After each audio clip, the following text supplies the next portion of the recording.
Hey, little girl, what are you doing on the road all by yourself? Where is your mother? What if the love of your life, the person you buried with your own hands, suddenly appeared before you, alive but broken, holding a child wearing the bracelet you once gave her? This is the story of David, a billionaire whose world was turned upside down when he discovered that the woman he thought was dead and the child he never knew existed were standing right in front of him. But what he didn't know was that behind their suffering was an unexpected secret from within his own family. David, the well-known but humble billionaire, had just stepped out of a shopping mall at Victoria Island that evening. He had come alone, without his usual escorts, because sometimes he liked to enjoy simple moments like any ordinary man. He adjusted the keys in his hand and was about to head to his car when something unusual caught his eye. A little girl, no more than 5 years old, was wandering dangerously close to the busy road. Her tiny feet walked straight towards the moving traffic. The girl was holding a ragged doll, her dress torn and faded. She seemed lost, unaware of the danger rushing toward her. David's heart jumped. Without thinking twice, he shouted, "Hey, hey, stop!" But the child kept moving. In a flash, David dropped the shopping bags in his hand and dashed forward. Just as a car screeched to a halt with a loud horn, David scooped the little girl into his arms. His chest pounded. He looked at her face and said breathlessly, "What are you doing on the road all by yourself? Do you want to get hit by a car? Where is your mother?" The child's innocent eyes only blinked at him. She looked fragile, her lips dry, her hair looked rough. She held her doll tighter as if it was her only possession in this world. "Why are you out here, eh?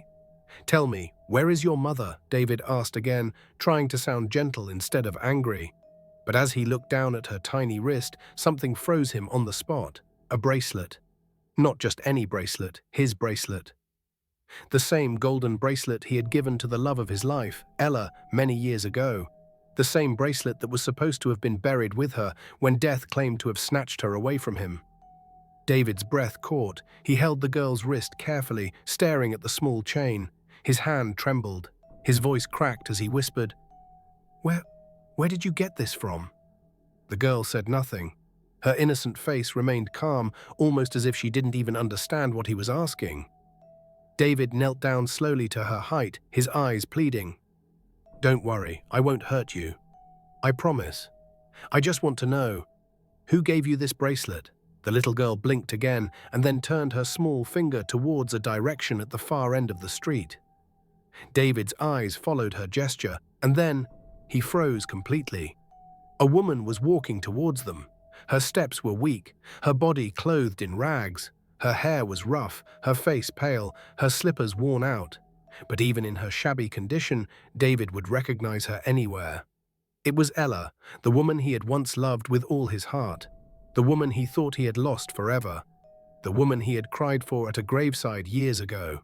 His lips parted in shock, his hands trembled as he held the little girl closer. "Ella?" His voice was barely a whisper at first. Then louder, "Ella, is that you?" The woman stopped in her tracks. Her eyes widened, filling with tears as she whispered back, David, is it really you?" The world seemed to stop. David stood up slowly, his entire body shook, his mind was racing, struggling to believe what his eyes were seeing. "This can't be real," he stammered. "No, this is a dream. I saw it with my own eyes. I was there at your funeral. Ella, you were dead." At that moment, Ella broke down completely. She covered her face with her palms, her tears streaming uncontrollably. Her knees became weak and she fell to the ground, hugging the little girl tightly. Her sobs echoed through the evening air. David stepped closer, still trembling. "No, this isn't real. You're not a ghost, are you? Tell me you're not a ghost." Ella could barely speak. She shook her head, weeping even harder, holding her child in desperation. David knelt beside her, his own eyes filled with tears. "Ella, is this your child?" Through sobs, she nodded. David felt a heavy weight crash into his heart. He looked at the little girl, then at Ella, his Ella, who now looked like the beggar. She was tattered, broken, reduced to a shadow of herself. The man who had faced the toughest business battles, who had conquered empires in the corporate world, suddenly felt weak. He held Ella's trembling hand, raised her gently from the dusty ground and whispered, "I can't believe this. Please, please come with me. Let's sit somewhere and talk. I need to know what happened." But Ella shook her head, pulling her hand back in shame. "No, David. Look at me. Look how I am. I don't deserve to stand close to you anymore." David's voice cracked as he answered, "Don't say that. I carried this pain for years, thinking you were gone forever. And today God has brought you back to me. I can't just walk away. I won't leave you again. Please, let me take you somewhere we can talk." Ella's eyes dropped. Her tears flowed silently. "I can't," she whispered. David bit his lip, then stood up abruptly. "Wait here. Don't move." He ran back into the shopping mall, leaving Ella and the child by the roadside. Moments later, he returned, carrying shopping bags filled with beautiful clothes, dresses for Ella and new outfits for the little girl. He dropped the bags at her feet and said softly, "Please, take these. You'll change into them. Come with me." Just this once, Ella stared at the clothes, then at David. Slowly, she nodded. Moments later, they were in David's sleek white Range Rover. The ride was silent, tense, but filled with emotions. He drove them straight to a nearby hotel. David arranged a room and handed the bags to Ella. "Go inside, freshen up, change into these. I'll wait here." Ella hesitated, but finally entered with her daughter. When she came out later, David almost couldn't breathe. She was transformed, glamorous once again, shining with a beauty that time and suffering had not destroyed. David walked to her, took her hand gently, and almost broke into tears. "You're still the most beautiful woman I've ever known." He led her into the hotel's restaurant where they sat opposite each other. The weight of years of pain and unanswered questions hung in the air. Then David leaned forward. His voice was soft but heavy. "Ella, please, tell me everything. Where have you been all these years? What happened to you?" Ella lowered her eyes. Her hands trembled as she gripped her daughter close. Her lips parted, but no words came out, only tears. David reached across the table, holding her hands firmly. "Don't be afraid, okay? Whatever it is, we'll face it together. I promise you, I'm not leaving you again." Ella finally looked up at him. Her eyes were full of sorrow, full of pain, but also full of something David had not seen in years. She told him about what had happened, and lastly she whispered faintly, "Everything that happened was because of the secret your family buried from you, David." Her voice broke, and she covered her face with her hands, crying uncontrollably now. Tears slipped through her fingers. The secret shattered David. His eyes widened, his body went cold. He was shocked to know that it wasn't fate that separated them. It was an unbelievable secret his very own family had hidden from him all these years. He stood, walked around the table, confused, and couldn't believe what he had just heard, and gently he drew close and pulled her into his arms. "Ella," he murmured, "don't cry. You don't have to carry this alone anymore. You're safe now, okay?" She sobbed against his chest, and for a few moments, all he did was hold her, stroking her hair, feeling her trembling body in his arms. When she finally calmed, he whispered, "And this child, is she?" Ella nodded calmly. Tears dripped from her eyes. David froze, his entire body stiffened. He slowly pulled back to look at her face. She's mine?" he stammered. Ella lowered her gaze. Her cheeks dripped with tears. "Yes, David. She's your daughter." The words hit him like thunder. His knees weakened. His chest tightened with emotions too strong to name. He turned his eyes to the little girl sitting quietly beside her mother, nibbling on the food the waiter had placed before her. My daughter?" he whispered. His voice cracked. "All this time? My flesh and blood?" Again, Ella nodded silently. David staggered. Tears filled his eyes until they blurred his vision. He leaned forward suddenly, reaching for the child. "Come here, my angel," he said in a shaky voice. The little girl looked at her mother for reassurance. Ella gave a weak nod. Slowly, the child climbed into David's lap. As soon as her tiny body rested against his chest, David broke down completely in tears. He couldn't control the emotions anymore. "My angel," he whispered, "I am so sorry. I am so sorry I wasn't there for you." Ella stared at him through her own tears, torn between fear and hope. For the first time in years, David felt alive again. but deep inside, he knew the war had just begun. The following days were a blur of emotions. David lodged Ella and her daughter in the hotel, refusing to let them return to wherever they had been living before. Each morning, he would come by with new clothes, new toys, and food, eager to make up for the years lost. Ella, though grateful, was still hesitant. She smiled sometimes, but her eyes looked worried. She would often sit at the edge of the bed, staring into space. Her thoughts locked in shadows she couldn't bring herself to share yet. One morning, David arrived with a big smile. He found Ella sitting on the bed, watching her daughter play with a new teddy bear he had bought. "I can't stop looking at her," David said, leaning against the doorframe. "She has my eyes. The way she smiles, it's like looking at myself when I was a child." Ella smiled faintly, but said nothing. He came closer, then added with determination, "I have to travel for a business conference in California. Just 5 days. When I return, I'm going to take you to see my family. I can't wait to see the look on their faces when they see you alive." His tone was deep with anger. Ella's eyes widened in fear. "No, David. Please don't. You know your mother never wanted me. She never thought I was good enough for you. I don't want to cause you problems with her." David frowned but shook his head. "Ella, that? That doesn't matter anymore. You are mine. That's all that matters. And I will make them regret the secret they had buried away from me all these years." Ella lowered her eyes, still unconvinced and panicking, but she didn't have a choice than to trust him.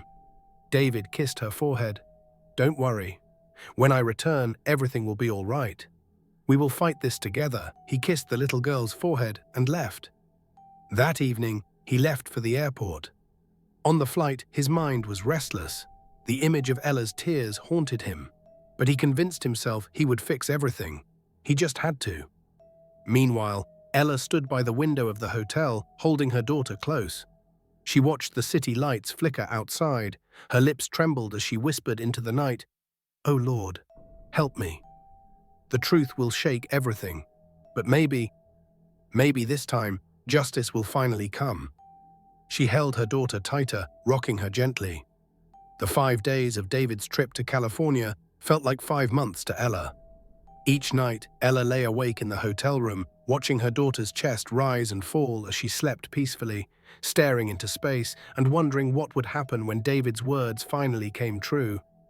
"I can't wait to see the look on their faces when they see you alive," he had said in fury. Those words haunted her. They promised justice, but they also carried danger. She often touched the bracelet on her daughter's wrist, the same one David had recognized that fateful day. It was more than just jewelry. It was the only proof of a love she thought had been buried forever. Finally, the conference ended, and David flew back home. The very next morning, he went straight to the hotel where Ella and the child were staying.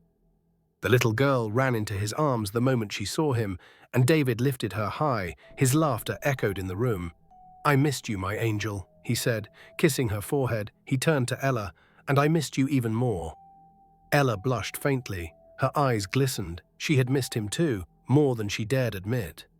David sat them down. Excitement bubbled in his voice. "Ella, the time has come. My parents are organizing our family gathering in 2 weeks. It happens every 6 months. Almost all our relatives and business associates will be there. This time, I'm going to introduce and show you to them as my wife-to-be." Ella's heart skipped a beat. "David, are you sure?" she wanted to say. But David cut in firmly. "Forget the fear, Ella. Even my mum can't control me anymore. I've waited too long for this moment. I want the world to know that you are alive and to expose the truth." Ella trembled, but then she nodded faintly. That evening, David called his mother. "Hello, Mum," he said with a smile. "My handsome son," Mrs. Rebecca answered cheerfully. "How are you?" "I'm fine, Mum. I'm calling about the family event, and guess what? I have a surprise for you on that day," David replied. Rebecca laughed. "A surprise? Tell me," David chuckled. "I'll be coming with the woman I want to marry." Rebecca's tone hardened. I hope she's from a family of wealth and hope she has class. You know I don't want any dirty, low-class girl as your wife." David smiled faintly. "Don't worry, Mum. You'll like her. She has class. And I have a bigger surprise for you too." Rebecca laughed softly. Bigger surprise? Really? Good. I can't wait to see her and the big surprise too. David's voice lowered. Then make sure the whole family and all our business associates home and abroad are there. Make it perfect, because this time the surprise I'm bringing is bigger than you can imagine. And this gathering will be one nobody will ever forget. He ended the call and his smile faded. 2 weeks passed quickly. The day of the gathering finally arrived. David's parents lived in a massive mansion on the high hills of the city, overlooking the city lights of Lagos. Their family empire was well known, a dynasty of wealth, power, and influence.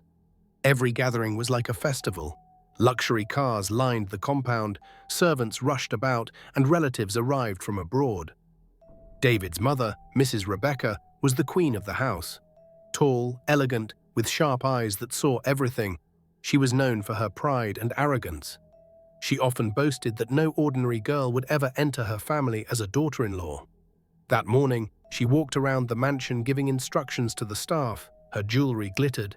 The scent of her perfume filled everywhere. She had been telling everyone that her son was bringing a classy woman as his future wife, and she couldn't wait to show her off. "Ah, my son has taste," she told her friends proudly.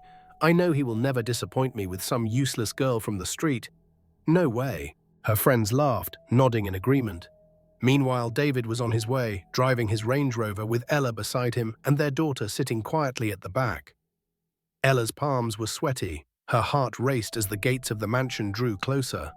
She remembered this place all too well. Once upon a time, she had walked here with love in her heart, only to be rejected, insulted, and left broken. Worst of all, she had faced a secret that David had sworn to finally confront openly today. "David," she whispered, her voice shook. "I don't think I can do this." David squeezed her hand firmly. "Ella, look at me. You are no longer the poor, broken girl they once mocked.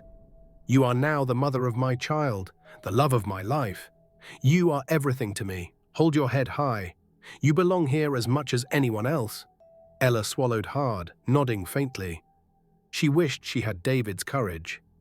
When they finally arrived, the mansion gates opened and the car rolled inside. Relatives, business associates, and friends were already gathered in the compound, sipping champagne and chatting. As David stepped out, all eyes turned to him. He was tall, handsome, dressed in a sharp black suit. But the real shock came when he opened the passenger door and held out his hand. Ella stepped out slowly, dressed in a beautiful gown David had chosen for her. Her beauty shone like the morning sun. Her presence turned heads instantly. People whispered among themselves, "Who is she? Where did David find her?" David's mother came rushing forward. Her face lightened up. She hugged her son tightly. "My darling, boy, welcome. You look more handsome every day." Then she turned to Ella. Her smile widened. "My God, David, this is the woman you've chosen? She is beautiful, so elegant. I knew you would never disappoint me." She held Ella's hands warmly, not even recognizing her. "Welcome, my daughter. You are truly the best. My son has chosen wisely." David forced a smile. "Yes, Mum. I told you she's classy." His father, Chief Williams, joined them, calmer and less boastful. He shook David's hand warmly, then gave Ella a kind nod. "You are most welcome, my dear." Ella bowed her head slightly. "Thank you, sir." But her heart was pounding. She could barely breathe. Inside the hall, the gathering was grand. Chandeliers sparkled above, music played softly, and the whole house smelled of delicious meals. Laughter and chatter echoed everywhere. Yet in the midst of all the glamour, Ella felt like a stranger. She clung to David's arm. Her fear grew with every smile and every glance from his family. David leaned close and whispered, "Don't worry. Just stay calm. You're fine with me. They wouldn't expect what will hit them tonight." She nodded weakly, trying to steady her trembling hands. Finally, as the night deepened, David tapped his glass with a spoon. The sound cut through the noise. Slowly the hall quieted. All eyes turned to him. "Ladies and gentlemen," David began. His deep voice sounded across the hall.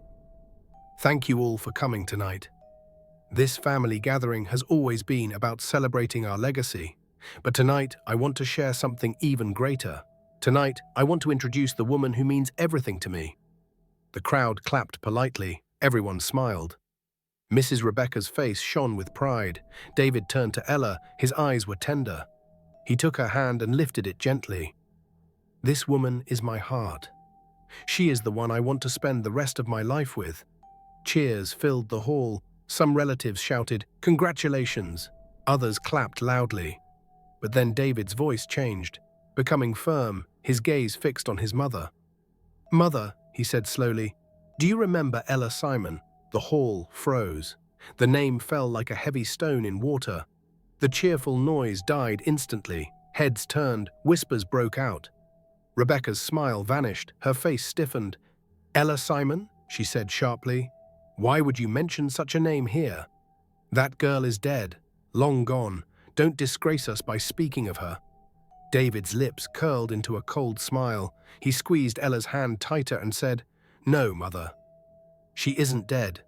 She is alive." Gasps echoed through the hall, and slowly David turned to Ella and pulled her forward. "Because Ella Simon is standing right here." The hall went silent. Forks stopped in mid-air. Glasses froze halfway to lips. Every eye now fixed on David, Ella, and Mrs. Rebecca. Rebecca's face drained of color. Her lips trembled. What nonsense is this?" she stammered. Her voice shook. "David, what game are you playing? That girl is dead. I was at her funeral. I watched her coffin go down. How dare you bring up her name here?" David's grip on Ella's hand tightened. His voice rang clear, steady, and firm. "No, Mother. She didn't die. Your plan failed. Look well. The woman standing here, alive and breathing, is Ella Simon." Again, gasps and murmurs swept across the hall. Some relatives stood up in shock, trying to get a closer look. Ella's body trembled, but she stood firm beside David. Slowly, she brushed her hair back, revealing her full face to Mrs. Rebecca and the crowd now. Rebecca stumbled back a step. Her hand flew to her chest. No, this is impossible. You can't be alive," she stammered. Ella's voice shook but carried strength. "Yes, Mrs. Rebecca, I am alive. The same girl you hated, the same girl you tried to erase from your son's life. But God did not allow your plan to succeed." The crowd gasped again. Business associates exchanged uneasy glances. Family members whispered loudly. Chief Williams, David's father, frowned deeply. "Rebecca, what is this woman saying? What does she mean?" he asked, still shocked. Rebecca shook her head wildly, trying to deny it. "She's saying nonsense. This low, wretched thing here is just trying to disgrace me." But Ella's tears fell freely as she stepped forward. Her voice cracked with pain. "Am I lying? That night, years ago, when your hatred for me grew too much, you sent men to murder me. They beat me and stabbed me until I could not move. They left me bleeding by the roadside. You thought I would die. You wanted me gone forever so your son could marry a woman of your class." The hall erupted in murmurs. Everyone couldn't believe what they were hearing. Ella's voice broke as she continued, "But God saved me. A stranger found me and rushed me to the hospital. I survived, but I had to hide." Rebecca's knees weakened. She fell back into a chair. Her body shook uncomfortably now. David's eyes burned with fury. His voice thundered across the hall. "So it is true, Mother. You hated her so much that you tried to kill the woman I loved. You are heartless." Rebecca couldn't say a word. Guilt was written all over her face. Chief Williams staggered, clutching his chest.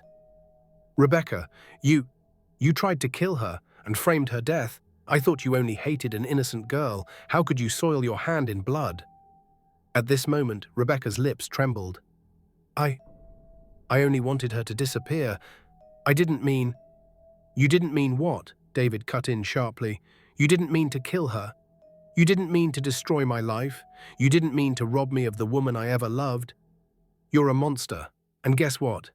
You're about to see the biggest surprise I promised you." He lifted his hand and snapped his fingers. The doors at the far end of the hall opened. Every head turned. And there, walking shyly in a beautiful sparkling gown, was a little girl, Ella's daughter. Her small steps echoed against the marble floor. Her innocent face looked like a mirror of David's own childhood. The hall exploded. Gasps, whispers, murmurs filled the room. "Who is she? She looks just like David.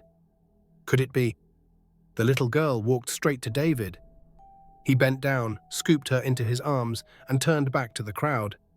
"This," he said firmly, his voice broke with emotion, "is my daughter, my blood. The child my mother tried to erase from this world with her mother, Ella, but God preserved her." The crowd went wild. Some stood, opening their mouths in disbelief. Others shook their heads. The shock was overwhelming and truly unexpected. David's father staggered forward, his eyes wet with tears. He looked at his wife, Rebecca. "How can you be so heartless to this poor lady and the innocent child she was carrying? Your own granddaughter. This is unbelievable. You're worse than a monster." Rebecca couldn't talk or deny it anymore. Her face was covered in tears of regrets. The truth was now laid bare. Chief Williams walked closer to David and touched the child's cheek softly. His lips trembled. "My granddaughter, after all these years. I never knew. Forgive me, my dear." He turned to Ella, his tears flowed. "My daughter, forgive me too. I never knew the depth of your suffering. I never knew my wife was capable of such wickedness. On behalf of this family, I am truly sorry." Ella's tears streamed down as she bowed her head and nodded calmly. Rebecca buried her face in her hands, crying bitterly. Everyone finally saw her for the monster she is. David stood tall, his face hardened. "Mother, your pride and wickedness cost me everything. You almost destroyed me, but you failed. Today your shame is exposed before everyone." He paused. Then he swallowed hard. His voice was heavy with pain. "I will not press charges against you, but from today you are no longer part of my life. You will never come near me, Ella, or my child again." "It is over," Rebecca cried uncontrollably, begging, but no one moved to comfort her. Her shame was too great. Meanwhile, Chief Williams still embraced his granddaughter, kissing her forehead. Then he hugged Ella tightly. "Welcome back to the family, my daughter. From today, you are our own." The hall erupted in shouts. People cheered, but at the same time wiped tears from their eyes for the touching moment that just happened. David pulled Ella close, holding her hand high. His voice shook with emotion. "I said it before, and I'll repeat it now. This is the woman I will marry. This is the mother of my child, and nothing will ever separate us again." Ella wept in his arms, her daughter cuddled against them. For the first time in years, she felt safe, she felt whole, she felt alive. This story teaches us that as parents, instead of fighting against your child's choice of a spouse, support them, guide them, and pray for them. Pride and wickedness only lead to shame. No matter how long lies are hidden, the truth will always find its way out. What do you think of this story? Do you think David should have forgiven his mother, or should she have faced the wrath for what she did? Tell me in the comments below. And if you enjoyed this story, don't forget to like, share, and subscribe to Roots of the African Tales for more powerful stories like this. Remember, love always wins, and wickedness never lasts forever.